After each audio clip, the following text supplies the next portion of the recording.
In the Andromeda sector, there was a creature that had ruled its planet for 3 million years. Nothing could kill it. Nothing dared try. Its scales could deflect plasma fire. Its claws cut through starship hulls. The Galactic Council classified it as an apex predator with 0 natural enemies. But on Colony Day 847, one of these creatures made a fatal mistake. It threatened a human's dog. What happened next shocked every alien species in the known galaxy. The human didn't call for backup. He didn't file a complaint with authorities. He didn't even hesitate. Within 6 minutes, the unstoppable predator was dead. Within 6 hours, 43 more were eliminated. Within 6 days, the entire species had fled to the mountains and refused to come down. Here's what makes this story insane.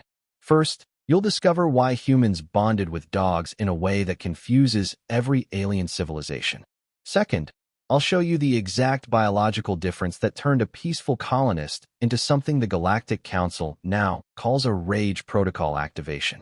And third, the terrifying truth about what happens when humans decide something has crossed a line. The incident report was sealed for 20 years. 3 species tried to weaponize what they learned. All 3 failed. Because what humans do when protecting their companions isn't strategy. It's something else entirely. Military scholars across 14 systems now study this single event. They call it the dog protocol. And it changed every calculation about human colony placement forever. Let me show you exactly how this happened. Colony World Kepler 442b needed farmers. The soil was rich. The climate was stable. But the planet had one problem. A creature the locals called a Rixon. Rixons were massive. Think grizzly bear crossed with an armored tank. They weighed 2,000 pounds. Their hide was layered chitin that could stop bullets. They had survived every extinction event on their planet for millions of years. But here's the thing. Rixons weren't aggressive. They mostly ate a fungus that grew in caves. They only attacked if you invaded their territory. The Galactic Council said humans and Rixons could coexist. Just give them space. The colonists agreed. They set up farms on the northern continent. The Rixons stayed south. Everyone followed the rules. For 2 years, it worked perfectly. Then Marcus Webb arrived. He was a hydroponics engineer from Montana. Quiet guy. Kept to himself. He brought one companion. A German shepherd named Duke. Duke was 8 years old. Marcus had raised him from a puppy. They'd been together through 3 colony assignments. Where Marcus went, Duke went. No exceptions. Now here's a detail most people miss. Humans didn't just bring dogs to space because they liked them. Dogs served a purpose. They detected air quality issues humans couldn't smell. They sensed psychological stress in crew members. They reduced depression rates by 40% on long missions. But that wasn't why Marcus brought Duke. Marcus brought Duke because Duke was family. This confused the other species. The Zentari delegation asked Marcus once why he fed Duke premium rations when cheaper options existed. Marcus looked at them like they'd asked why he breathed oxygen. Because he's my dog, Marcus said. The Zentari still didn't understand. On Colony Day 846, Marcus and Duke were checking irrigation lines near the southern border. The boundary zone. Not illegal to be there. Just uncommon. A Rixon emerged from the tree line. It was larger than average. Maybe 2,500 pounds. Its scales were darker. More aggressive coloring. It watched them for several minutes. Then it made a choice that would doom its entire species. Now here's where things get really interesting. The Rixon charged Duke. Not Marcus. Duke. Here's what you need to understand. In the animal kingdom, predators target the weak, the small, the vulnerable. The Rixon's instincts said the dog was prey. The human was too large. So go for the easier kill. The Rixon covered 30 meters in 4 seconds. Its claws extended. Its jaw opened. Duke barked once. A warning bark. The kind that says danger is coming. Marcus moved faster than the security footage could properly capture. He put himself between Duke and the Rixon. No weapon. No armor. Just his body. The Rixon's claws caught Marcus across the chest. 3 deep cuts. The impact threw him 6 feet. Duke went ballistic. He lunged at the Rixon. 80 pounds of dog versus half a ton of armored predator. Duke's teeth couldn't penetrate the scales. It didn't matter. He kept attacking, drawing the Rixon's attention away from Marcus. Marcus got up. Blood was pouring from his chest. Later, medical reports showed he'd punctured a lung. Cracked 4 ribs. Any reasonable person would retreat. Call for help. Apply first aid. Marcus didn't retreat. He grabbed a piece of irrigation pipe, 2 inches in diameter, 4 feet long, aluminum alloy. Then he did something that made alien researchers rewrite their entire assessment of human combat behavior. He didn't go for the Rixon's head. He didn't aim for obvious weak points. He went for the joints, the knees specifically, where the chitin plates connected, where there were gaps. The first strike shattered the Rixon's left rear leg. The second destroyed the right front. The creature collapsed, confused. Nothing had ever hurt it before. Marcus didn't stop. He struck 9 more times.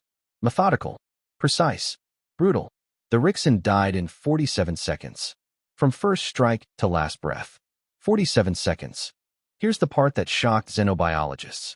Marcus didn't celebrate, didn't roar in triumph. He dropped the pipe, went to Duke, checked him for injuries. Duke had minor scratches. Marcus held his dog for 3 full minutes while his own blood soaked into the ground. When colony medics arrived, they found Marcus in shock. Not from his injuries, from adrenaline crash. His body had pumped enough combat hormones to kill most species. His heart rate had spiked to 190 beats per minute. His strength output had exceeded baseline human capacity by 40%. The medics called it hysterical strength, the same phenomenon that lets humans lift cars off trapped children. But this was different. This wasn't panic. This was controlled rage. Marcus had killed with precision while his brain was flooded with chemicals that should have made precision impossible. The Galactic Council investigated. They wanted to understand. They interviewed Marcus 3 weeks later after he'd recovered. They asked him why he didn't run, why he didn't call for help, why he fought something that could have killed him easily. Marcus looked confused by the questions. It was going to hurt my dog, he said. Like that explained everything. To him, it did. The council pressed harder. They asked if he'd been trained in combat. Marcus said no. They asked if he'd calculated his chances of winning. Marcus said he hadn't thought about it. They asked what was going through his mind during those 47 seconds. Marcus was quiet for a long time. Then he said, "Nothing. Just Duke. Just keeping Duke safe. But if you think that's crazy, wait until you hear this." The Rixons didn't understand what happened. Their species had no concept of revenge. They operated on pure instinct. One of their kind died. That was nature. Move on. But 3 days later, 5 Rixons approached Marcus's farm. The council believes they were drawn by the scent markers. Territory patterns. Not aggression. Just investigation. Duke barked. Marcus came outside. He saw the Rixons near his fence line, 200 meters away. Not threatening, just present. Marcus grabbed his hunting rifle. Then he grabbed something else. A homemade flamethrower he'd built from irrigation equipment and fuel cells. The other colonists didn't know he'd made it. Marcus had built it quietly over 6 weeks. Just in case. He walked toward the Rixons. Duke stayed behind on Marcus's command. The Rixons saw Marcus coming. They didn't run. Why would they? They'd never had to run from anything. Marcus stopped at 50 meters. He raised his rifle, fired 6 shots, center mass on the largest Rixon. The bullets bounced off its scales. Exactly as expected, the Rixons tilted their heads. Confused. This small creature was attacking them. Then Marcus used the flamethrower. Industrial-grade plasma torch temperatures. 3,000 degrees Fahrenheit. The kind of heat that melts steel. He aimed for the same weak points. The joints. The gaps in armor. The lead Rixon caught fire. Its screams echoed across the valley. The other 4 scattered. But Marcus had done his research. He knew where Rixons ran when threatened. The cave systems. 3 kilometers south. Marcus followed them. For 6 hours. He tracked them through forests. Across streams. Into their den. Other colonists reported hearing the sounds. Roaring. Burning. Silence. Marcus came back at sunset. Covered in ash. His flamethrower was empty. His rifle was gone. He'd left it in the caves. Didn't need it anymore. The colony director confronted Marcus. Asked what he'd done. Marcus's answer became legend. "I made sure they know Duke is off limits." Here's what alien researchers couldn't comprehend. Marcus hadn't acted in self-defense. The Rixons at his fence hadn't attacked. They were just there. In human legal terms, Marcus had committed premeditated hunting. Possible genocide of a protected species. But the human colonists saw it differently. News spread fast. Marcus had defended his companion. Then he'd made sure it wouldn't happen again. Within days, other humans were treating Marcus like a hero, bringing him food, offering to repair his farm equipment, thanking him. The Galactic Council demanded an explanation. The human ambassador tried to clarify. "You don't understand our relationship with dogs," she said. "They're not pets. They're not property. They're pack. They're family. When you threaten a human's dog, you're not threatening an animal. You're threatening their child, their brother, their best friend." The council still didn't get it. But Marcus killed 5 Rixons who hadn't attacked him, the Zentari delegates said. The ambassador nodded. "Yes, that's the point." He sent a message. "Touch the dog, and humans don't just defend. They escalate. They eliminate the threat completely." The council pulled up human history files. They found patterns. Stories of humans burning entire villages because someone kicked their dog. Humans starting blood feuds over injured pets. Humans walking into gunfire to rescue animals. One researcher discovered something chilling. Humans had a phrase. Whoever fights monsters should see to it that he doesn't become a monster himself. But when it came to protecting dogs, humans didn't care about that line. They'd cross it willingly. This brings us to the most shocking discovery of all. The Rixon population made a critical mistake. They decided to respond. 40 Rixons gathered 3 weeks after Marcus's cave hunt, the largest coalition ever recorded. They moved toward the human colony at dawn. Not random, not instinct. This was coordinated. The council's xenobiologists confirmed it later. The Rixons had evolved basic strategic thinking in response to an existential threat. They were coming to eliminate the threat, to kill Marcus, to restore the natural order where they were apex predators. The colony sensors detected them at 5 kilometers out. The director activated emergency protocols, sealed the perimeter, called for evacuation. Standard procedure for Rixon swarm events. Marcus heard the alarms. He checked his equipment. He had 1 rifle, 40 rounds, a half-tank of flamethrower fuel, and a problem. The Rixons were moving fast. They'd reach the colony in 30 minutes. Here's where it gets insane. Marcus didn't evacuate. He didn't hide in the bunker. He grabbed Duke, put him in a safety kennel in the colony's reinforced core, locked it. Then he walked to the southern gate. Alone.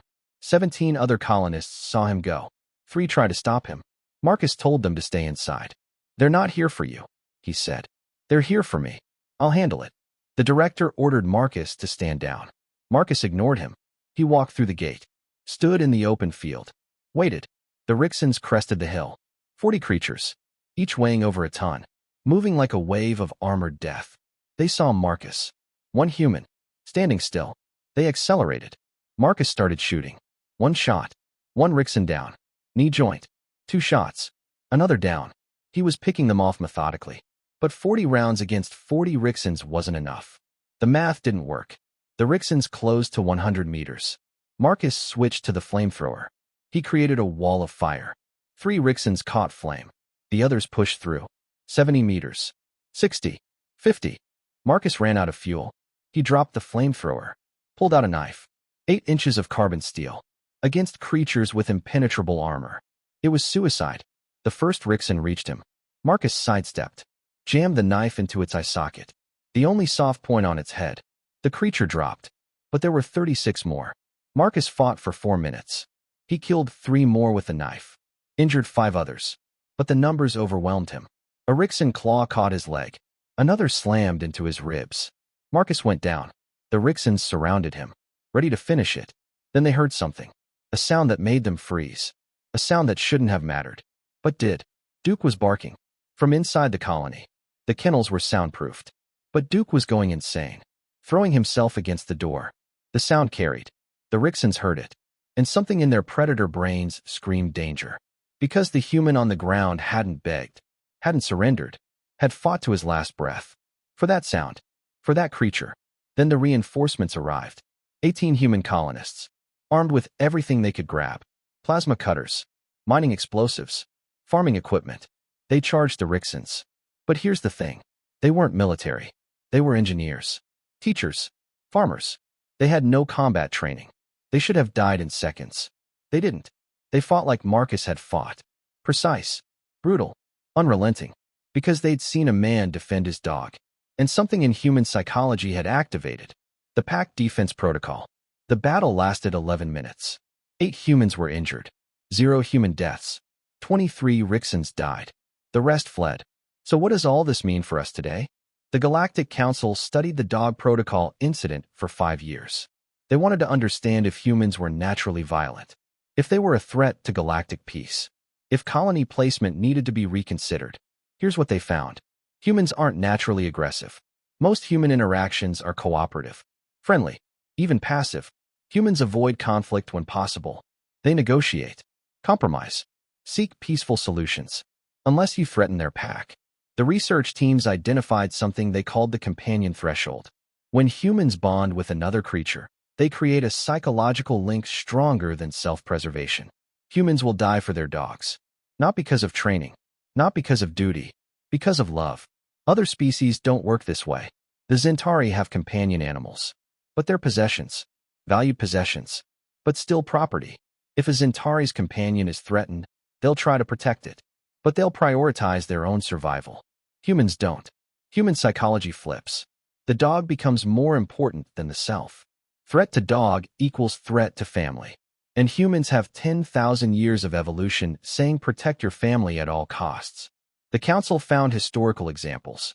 A human named John Muir once fought off a pack of wild animals to save his dog. Another named Levi Strauss walked into a burning building. A soldier named Reckless carried wounded men while bombs fell because his dog was still on the battlefield. The pattern was consistent across cultures, across time periods, across economic classes. Rich humans, poor humans, young, old, they all had the same response. Protect the dog. Everything else is secondary. But here's what terrified the council. The response wasn't limited to dogs. Humans bonded with cats, birds, horses, even robots that looked vaguely animal-like. One colonist on Epsilon Station attacked a maintenance crew because they were disassembling his cleaning bot. He called it his little buddy. The bonding mechanism was indiscriminate, powerful, and potentially dangerous. The council considered restrictions. Maybe humans couldn't bring companion animals to colony worlds. Maybe emotional support protocols needed regulation.